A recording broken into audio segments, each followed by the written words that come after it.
On November 7th, 2008, Utah Jazz head coach Jerry Sloan leads his team, the Utah Jazz, against the Oklahoma City Thunder to a 104-97 win in Utah, where he became the first coach to ever win 1,000 games with one franchise. He was a staple of the Utah Jazz, leading them to their most successful period of all time, and despite the lack of championships, was one of the greatest coaches to ever step on the NBA sidelines. Today we're going to dive into who he was and how he had such a long staying power in the NBA. Today on Daily Sports History.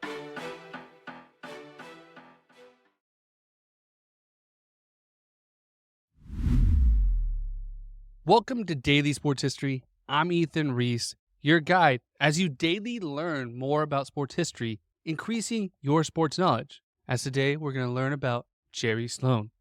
And today's trivia question to listen out for is, how many times did Jerry Sloan have a losing record when coaching the Utah Jazz?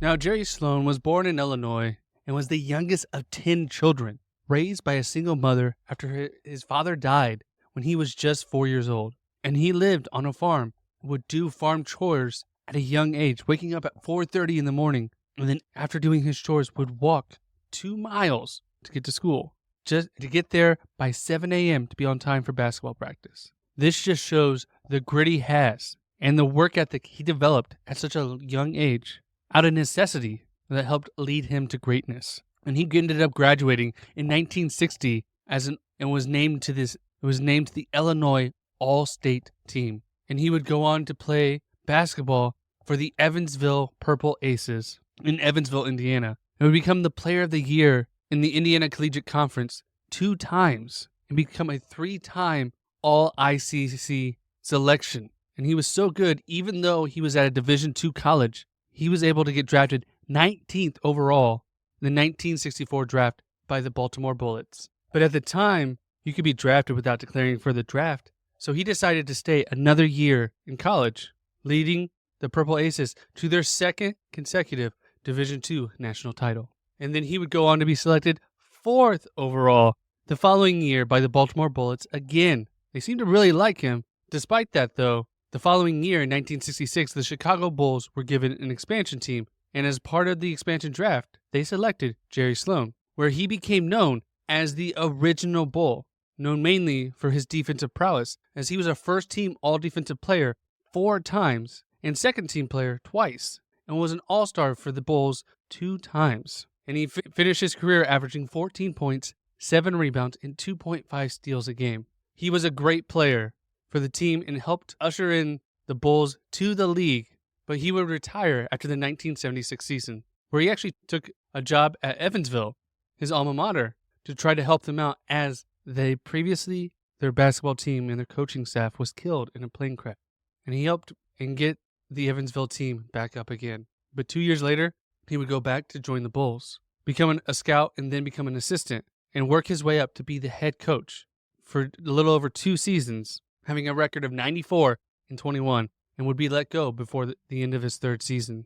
But he wasn't done coaching. Then he would take an assistant position with the Utah Jazz and work his way up to being named the head coach in December of 1988 after their previous coach was let go. And this is where his career really took off, and he became ingrained with the Utah Jazz, as the team was starting to come around with making 2 of the best value first-round selections from small schools, taking Karl Malone in 1985 out of Louisiana Tech and John Stockton in 1984 out of Gonzaga. These 2 players from small schools would go on to become Hall of Famers under the tutelage of Jerry Sloan. Now, Jerry was a hard-nosed coach and really focused on defense, as that was his bread and butter when he was a coach. And he would lead them to 6 divisional championships, as well as 10 seasons with more than 50 wins. But the problem was, despite having 2 Hall of Famers on his team and a solid roster, he would only make it to the NBA Finals twice, in 1997 and 1998, facing off against Michael Jordan, losing both the series in 6 games. And there were also other factors to this. It wasn't just the Michael Jordan era, it was also they were in a small market. Utah is not a big market overall. It's a strong market, and they have a rabid fan base which is great, but it's hard to attract free agents and great players there.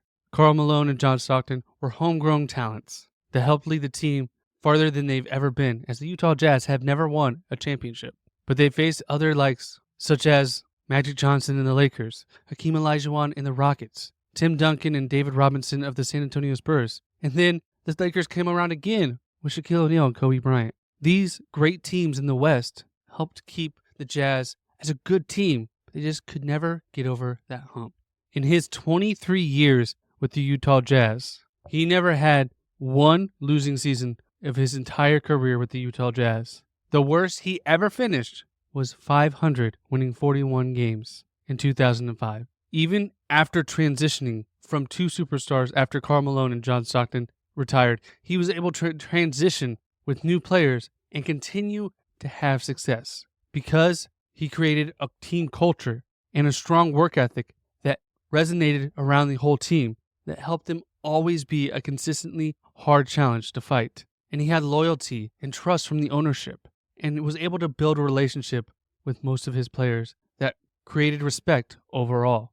Often we forget about Jerry Sloan because he never won anything. And really, he was Greg Popovich before Greg Popovich. We think of Greg Popovich as a guy who has broken all the records Sloan has done. He now has the most wins for a coach with one team and the longest tenure with one team as well.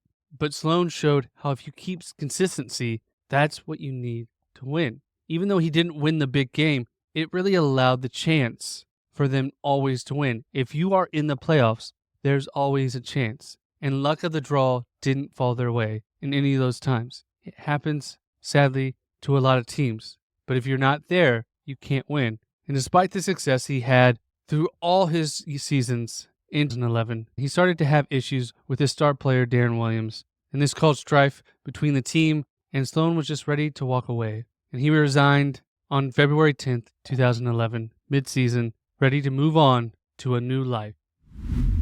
And if you want to dive more into the Utah Jazz, check out the Unsalvageable podcast, where reporter Sarah Todd and long Jazz fan Greg Foster give you two unique perspectives on the Jazz, giving you all the information you need to keep up with the greatest musical basketball team in Utah.